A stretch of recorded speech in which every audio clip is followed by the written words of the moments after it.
Assalamu alaikum students. Welcome to another online session for the course Digital Logic Design. I am Ali Roman and this session is designed for the students of BCS 3A and BCS 3D. In this session we will be continuing our memory concept, and this session will focus on the read-only memories and how we're going to deal with read-only memories and how we're going to implement any Boolean function by using some the read-only memory concepts. So to start with, let us first see the content we will be discussing in the today's tutorial. Basically, we will be having the introduction with the revision of the previous class, that what we have learned in our previous session. Then we will define the read-only memory, and then we will see how we're going to program a read-only memory, and then we will discuss the types of the read-only memory.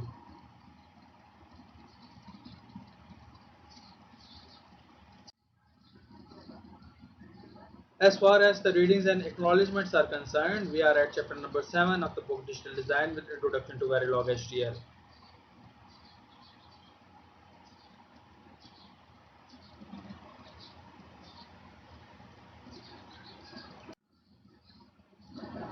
Now to start with read-only memory, what we have learned in our previous session, let us first have the review. Basically, in our previous session, we have discussed the error detection and correction mechanism that are being applied in a random access memory, and we have seen the Hamming code here, and we have said that the Hamming code is basically a code that adds some redundant parity bits in order to store some parity information of of the bits, data bits, and with some addition of some parity bits with data bits, we're gonna store that information in memory, and then we're gonna use checker bits. The check bits that are basically the bits that identify that at which placement we have some error or we have no error in the stored data. Then we've seen some several examples with that have no error and the cases which have some errors. So in that particular case, we have identified the usage and implementation of the Hamming codes for data reliability. So the today's session basically is focusing on the another type of memory that is being frequently used in computer system, that is the read-only memory. So what was the difference between the read-only memory and random access memory? The other memory modules that were basically we can either read or we can write in the memory module, but the read-only memories are sometimes one-time programmable memories, or sometimes we can reprogram them. So those memories don't have the right mechanism in that as compared to the random access memories. So uh, how we're going to define the read-only memory? Basically, let us consider this block diagram here. Basically, this is a block diagram of the ROM, that is figure 7-9. It consists of the k address lines and n data outputs. So we can represent this memory as 2 raised power k into n, and that is a programmable structure. We're going to program that once, and once we have programmed that, we'll unable to reprogram that unless and until we are using some specific architectures that can be reprogrammed.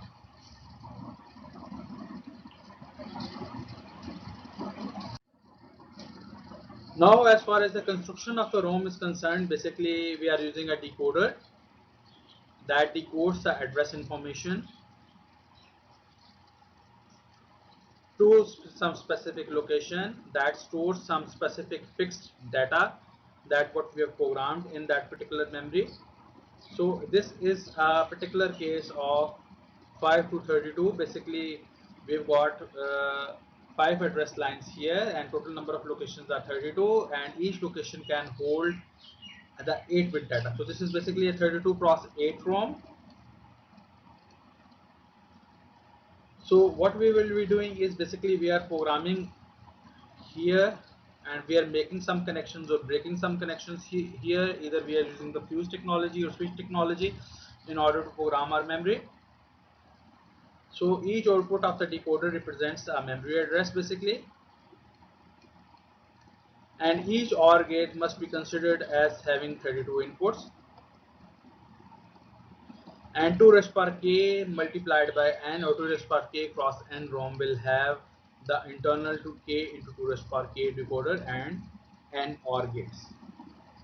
So that are the resources that we will be using or utilizing in order to design some specific memory module, some specific ROM, and in this particular case we are designing 32 cross 8 ROM.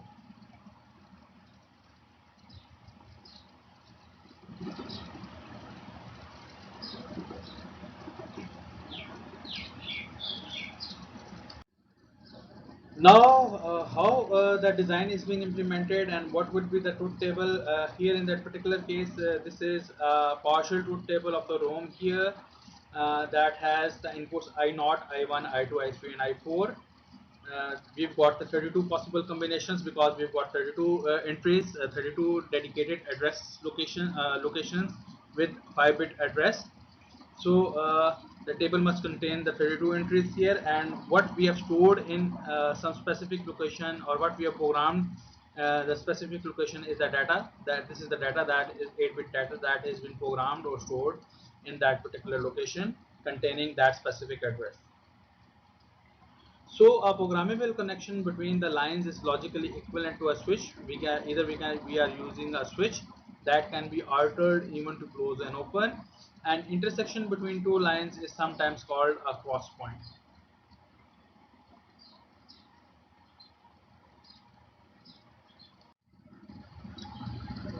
Here basically this is a structure that represents the programming of the memory, the programming of the ROM. This is table 7-3. If we don't have any connection between the crossed lines, then we are having 0 at this particular location, and if there is some connection, then we are getting 1 there. So in that particular case, here we are using the fuse link basically in order to store the specific information. For example, in that particular case, this fuse is in contact, this fuse is intact, this fuse is intact, and this fuse is intact, whereas this fuse is being blown to avoid connection of these cross coupled lines. This fuse is also blown here. So the data that is being stored in that particular location is 1 0 1 1 0 1 1 0, whereas the data stored at this particular location is, if there is a fuse that is in contact, we represent it with 1. It's no fuse, it's 0 1 1 0 0 1 and 0.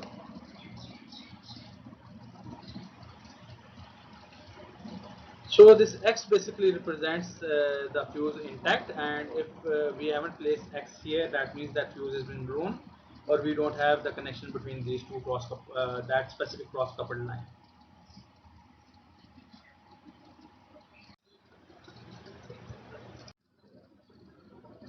Now, how we're going to implement the combinational circuit by using ROM? Basically, the internal operation of the ROM can be represented in two ways. First, a memory unit that contains a fixed pattern of store words, and second, implements a combinational circuit. So figure 7-11 of the book basically can be considered as a combinational circuit implementation with 8 outputs, and each being a function of the 5 input variable. So we've got a Boolean function of 5 input variable, and we've got 8 specific outputs or 8 specific min terms basically, so that we have to basically implement that combinational circuit by using the read-only memory. Here we can see that we've got I0, I1, I2 and I3 and I4 basically, that is equivalent to sum of 0 2 3 and so on and so forth 29. So this is output number A7 basically, that represents here, and that has this specific relationship in terms of sum of min terms. Now let us follow the example, go through the example in which we have to implement a combinational circuit using ROM. Basically, this circuit accepts a 3-bit number at its input and generate the output binary number equal to the square of the input number. So whatsoever the circuit is doing, that we are applying a number and it is computing a square. We are applying a 3-bit number and it is computing the square of that number at the output.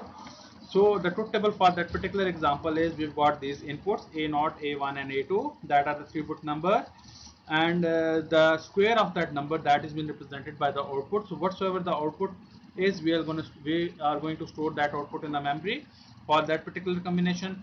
For example, the square of 0 equals to 0, the square of 1 equals to 1, the square of 2 equals 4, the square of 3 equals 9, the square of 4 equals 16, the square of 5 equals 25, and square of 6 equals 36. So whatsoever we are doing is we are storing that particular combinations, we are programming that particular combinations and setting those outputs according to the applied inputs. So these are basically the address lines of the memory. We are going to apply those on the address lines of the memory, and these are the stored outputs that we are going to program into our read-only memory.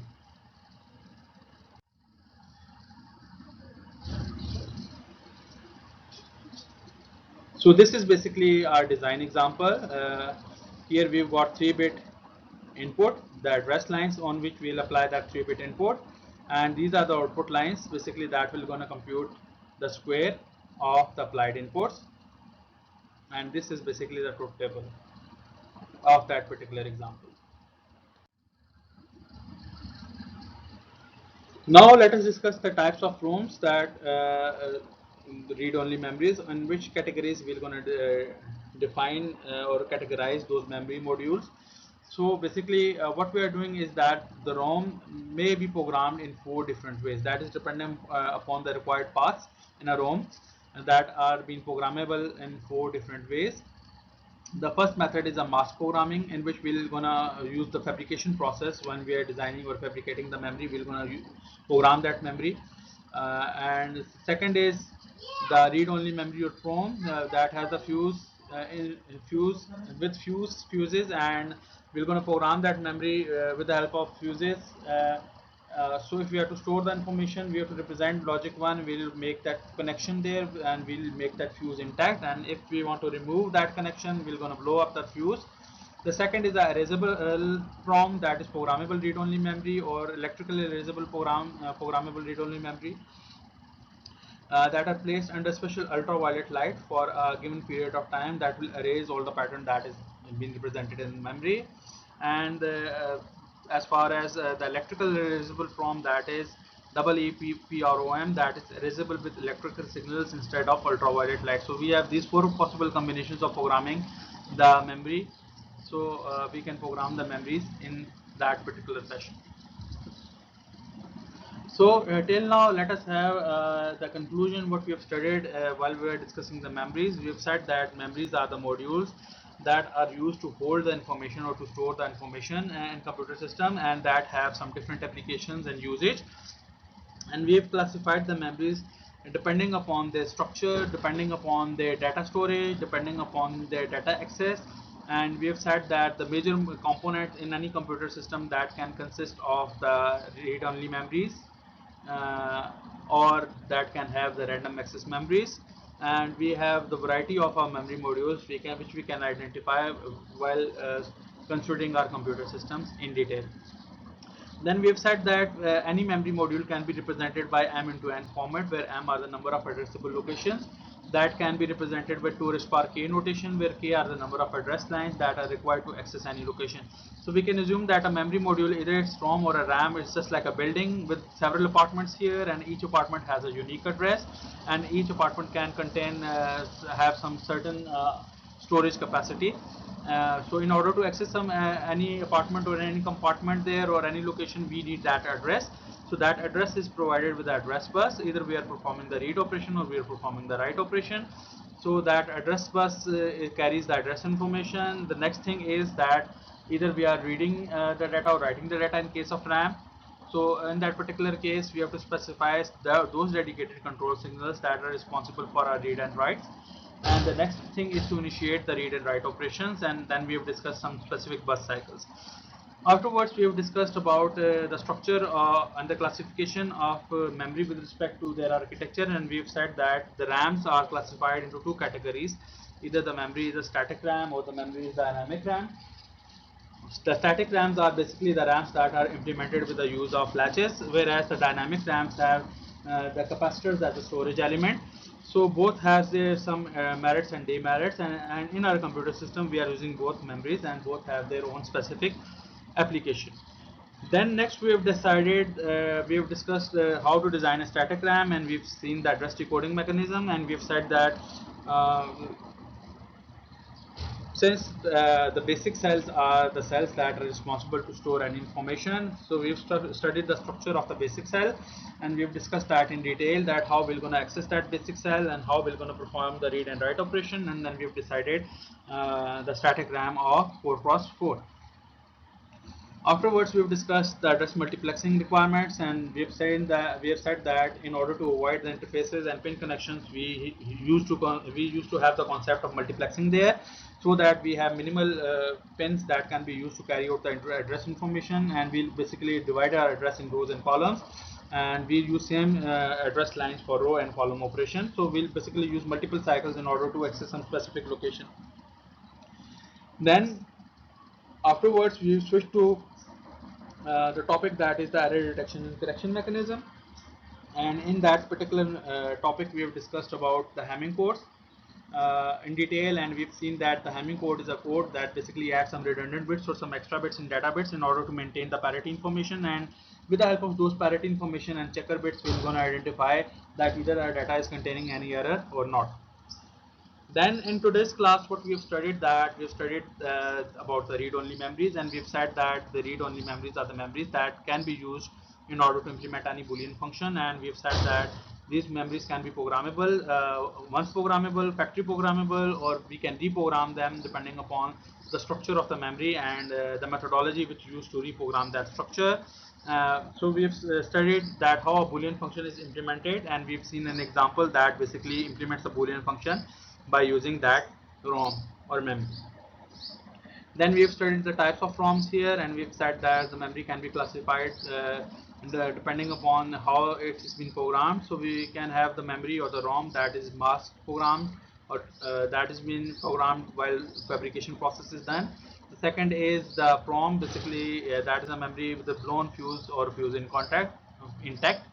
And the third was the erasable PROM, with ultraviolet lights we can erase that memory, and the fourth was electrical erasable program, programmable read-only memory, which we can erase it with using electrical signals instead of ultraviolet light.